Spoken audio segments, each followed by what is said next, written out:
le Belém glisse dans le calme du soir. L'horizon change de couleur. Les reflets de la mer invitent à la poésie.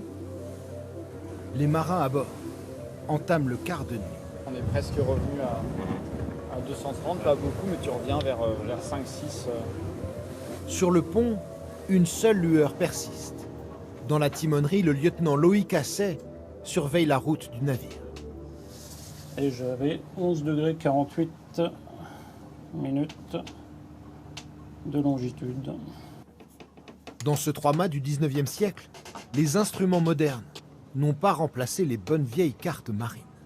Moi, je trouve ça intéressant de conserver justement cet entraînement entre guillemets de la carte papier par rapport à une cartographie électronique. On peut des fois se laisser un peu endormir, à regarder le petit trait rouge, un peu comme tu fais dans ta voiture.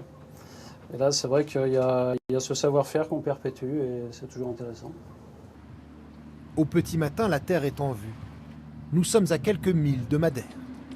Mais c'est de l'autre côté, vers l'est, que se porte le regard du second capitaine.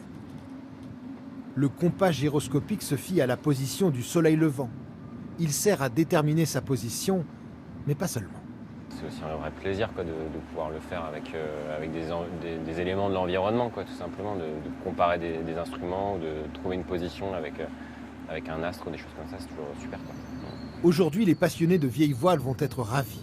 Les officiers ont décidé de tenter une manœuvre. Son nom technique, le vent devant.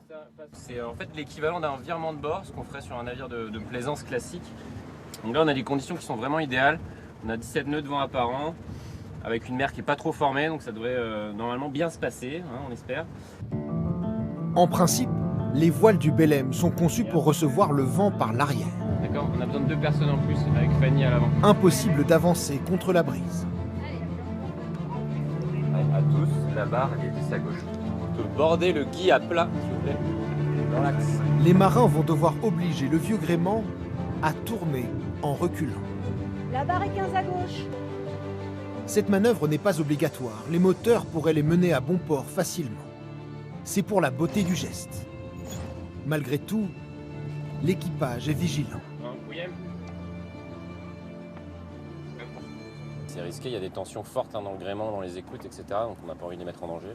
On surveille, on a un peu l'œil partout. Quoi. C'est un moment où on est tous bien concentrés sur le pont. Ouais. Le Belém semble s'immobiliser, puis repart à nouveau poussé par le vent. La manœuvre se conclut sous les applaudissements. Le second est à l'honneur. Mais tous ont mis en œuvre une semaine d'enseignement. Oui, une petite fierté quand même. Au départ, on apprend simplement à lever les bouts comme je suis en train de le faire le premier jour. Et puis à la fin, on participe complètement aux manœuvres et on sait exactement ce que l'on fait.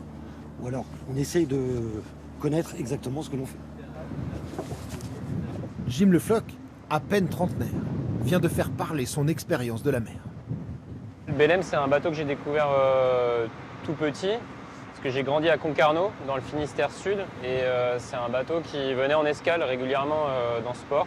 C'est un patrimoine inestimable. Pouvoir continuer à naviguer à bord du Belém actuellement et l'avoir naviguant, ça c'est vraiment ce qui est super, et moi c'est ce qui m'anime à bord, quoi.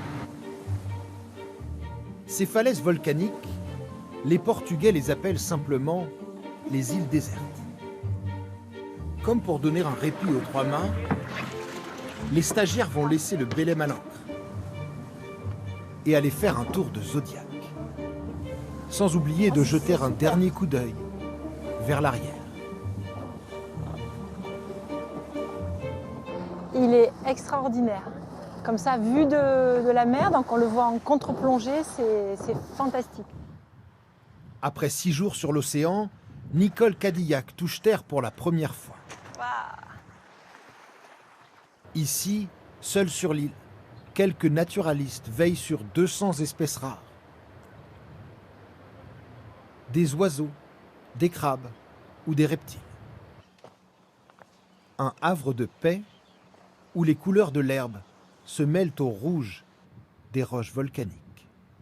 Tout ce qu'on voit noir, c'est du basalte, mais comme il y en a qui sont rouges, je pense qu'elles ont du basalte et du fer. Ouais, certainement.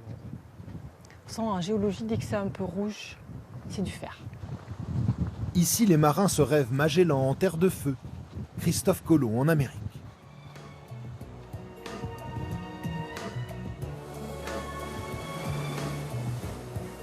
De Lisbonne jusqu'ici, le Belém n'a navigué qu'à la voile.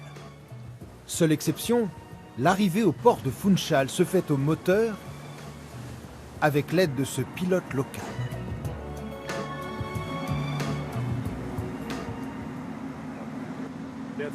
Moteur à zéro, en arrière jusqu'au port.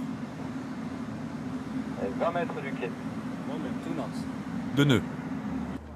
L'arrivée à Madère, carrefour des navigateurs, se passe sans accroc. Le temps de se ranger en haie d'honneur, c'est déjà l'heure des adieux. On est tous au bord des larmes. On s'est dit quand est-ce qu'on revient. Voilà, c'est la seule idée. Là, on a fait une belle navigation tout à la voile avec un virement vent devant réussi et tout, donc ça crée des liens. Ouais. Donc c'est chouette, c'était un chouette groupe. N'est prévu qu'un seul jour sur place. Certains restent, d'autres partent. Le Belém, lui, poursuit sa route vers les îles Canaries. Puis dans quelques semaines, il dépassera Gibraltar pour entrer en Méditerranée.